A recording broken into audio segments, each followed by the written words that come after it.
On July 2, 1937, Amelia Earhart, one of the most celebrated aviators of her time, set out on a daring attempt to circumnavigate the globe. Flying a twin-engine Lockheed Electra 10E alongside her navigator, Fred Noonan, she had already completed most of the journey when she departed from New Guinea, aiming for Howland Island, a tiny speck in the vast Pacific Ocean. This leg of the journey would prove to be the most perilous and, ultimately, the last anyone would ever hear from her. Amelia had already become a household name by then. She was the first woman to fly solo across the Atlantic in 1932, and her ongoing around-the-world attempt was to be another historic first. With her sleek and advanced Lockheed Electra customized for long-range flights, she felt confident in her mission. However, this flight would lead to one of aviation's greatest mysteries: the last transmission. As Earhart and Noonan flew through the day, they maintained radio contact with nearby stations. So U.S. Coast Guard vessel Itasca, stationed near Howland Island, was supposed to help guide them in. However, communications were fraught with difficulty. Amelia reported over the radio that they were running low on fuel and were struggling to locate Howland Island despite clear skies. Her final transmission came through: "We are on the line 157-337, running north and south." Shortly after, all radio contact was lost. The Lockheed Electra and its 2 passengers vanished without a trace. The search begins. A massive search and rescue operation was immediately launched. The U.S. government, private parties, and aviation enthusiasts scoured the Pacific, but no trace of the plane was ever found. The Navy and Coast Guard covered thousands of miles of ocean, focusing on the area around Howland Island. Despite their efforts, no wreckage, no debris was recovered. Theories began to swirl. Some speculated that Amelia and Noonan had crash-landed into the sea, sinking with their plane into the deep waters of the Pacific. Others believed they may have survived and ended up stranded on a remote island. Theories and speculation. As time passed, theories about the disappearance grew. One of the most popular was that Earhart and Noonan had ended up on Nikumaroro, formerly Gardner Island, part of the Phoenix Islands, located hundreds of miles away from Howland. This theory gained traction when human bones, thought to be Earhart's, were discovered in 1940, although later forensic analysis was inconclusive.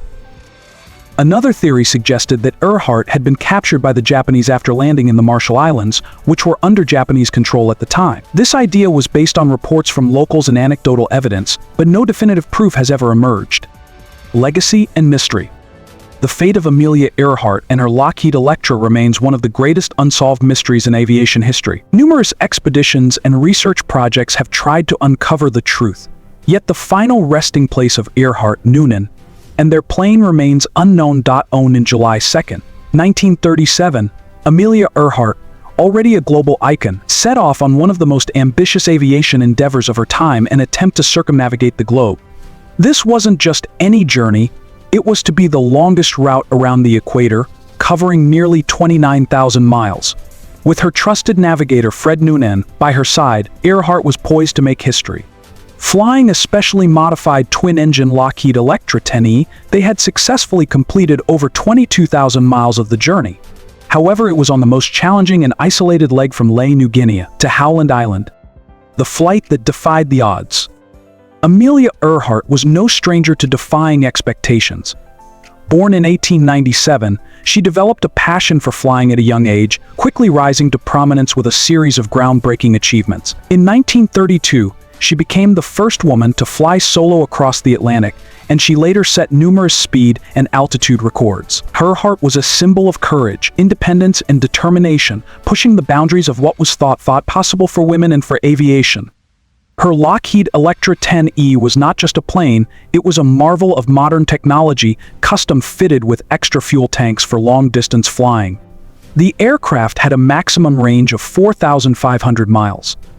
But this leg of the journey between and Howland Island was particularly perilous due to the remoteness of the area, limited navigation aids, and the extreme precision required to locate Howland, a tiny island only 2.5 miles long.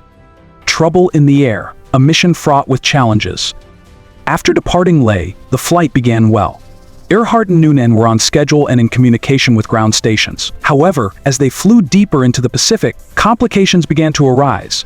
Weather reports indicated poor visibility, scattered thunderstorms, and cloud cover that would make celestial navigation Fred Noonan's specialty difficult. In those days, pilots relied on a combination of visual landmarks, radio signals, and celestial navigation to find their way across vast oceans. For Noonan, pinpointing Howland Island with no margin for error was a daunting task.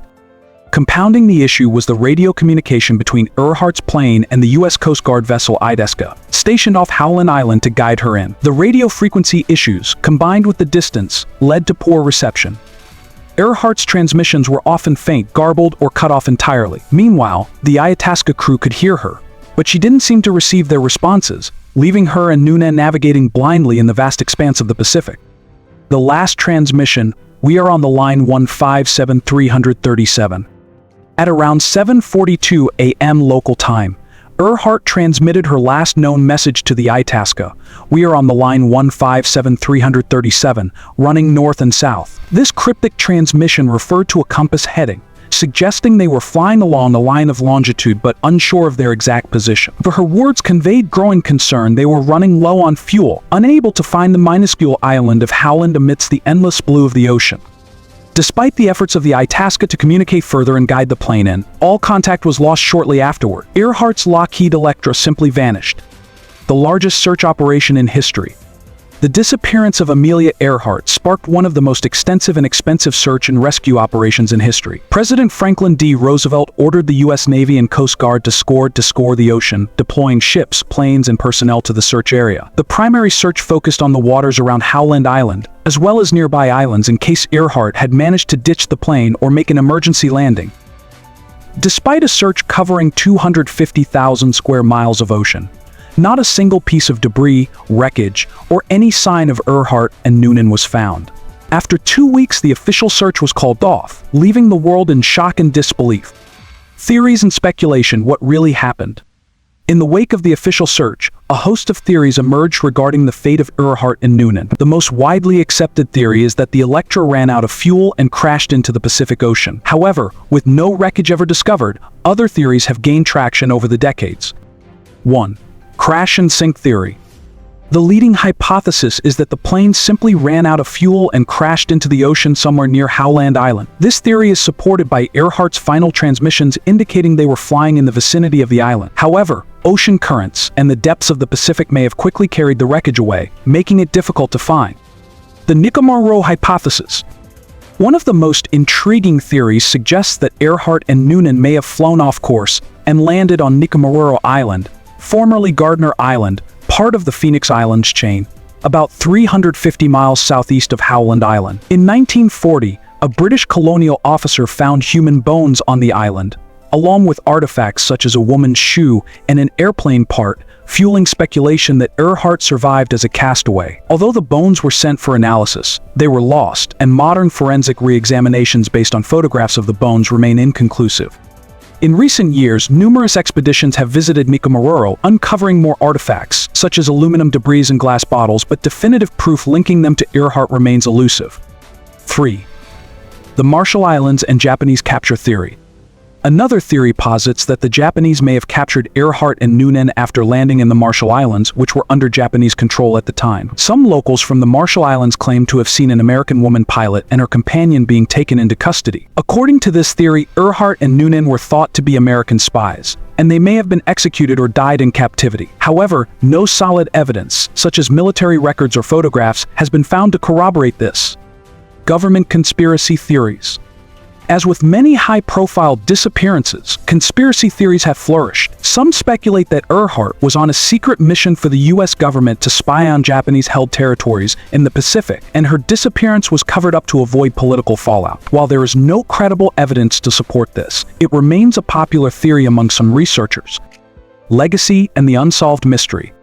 87 years after her disappearance, the mystery of Amelia Earhart's Lockheed Electra continues to captivate the world. Despite countless books, documentaries, and search expeditions, her fate remains one of the most enduring unsolved mysteries of the 20th century. For many, her story transcends aviation and speaks to the human spirit of exploration, adventure, and determination.